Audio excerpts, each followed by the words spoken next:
শীতের সকালে ঐতিহ্যবাহী নোয়াখালী গরম গরম ফোলাদা পিঠা। তো আমরা যেহেতু নোয়াখালীর পাশেই মানে ফেনীর পাশে, তো আমাদের এখানে এটা চল খুবই বেশি।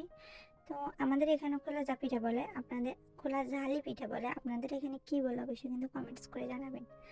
আর নানুর বাড়িতে কিন্তু পিকনিক চলতেছে, যদিও আমি মিস করতেছি, কারণ আমি নাই, এই জন্য মিস করতেছি আবার করতেছি না এরকমই। তো যাই হোক, আপনাদের এখানে কি এরকম পিকনিক হয় কিনা এটাও কমেন্টস করে জানাবেন। আর এটা নিয়ে একটা ফুল একটা ভিডিও আসবে পিকনিক নিয়ে। কয়েক বছর আগে অথবা ছোটবেলায় কিন্তু ওইগুলোর জন্য অপেক্ষা করতাম, কখন পিকনিক হবে কখন পিকনিক হবে এরকম, বা কখন নানু বাড়িতে যাবো।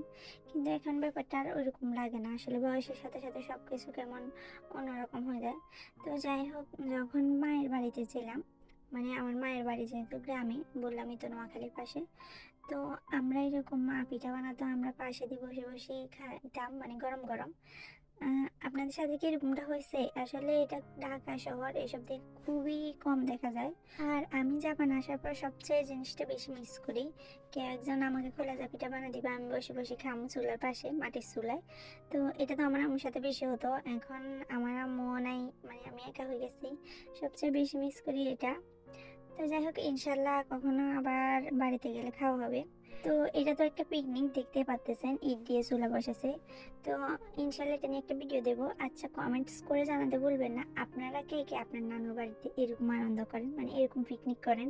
তো এটাও কিন্তু কমেন্টস করে জানাতে ভুলবেন না। আল্লাহ হাফেজ।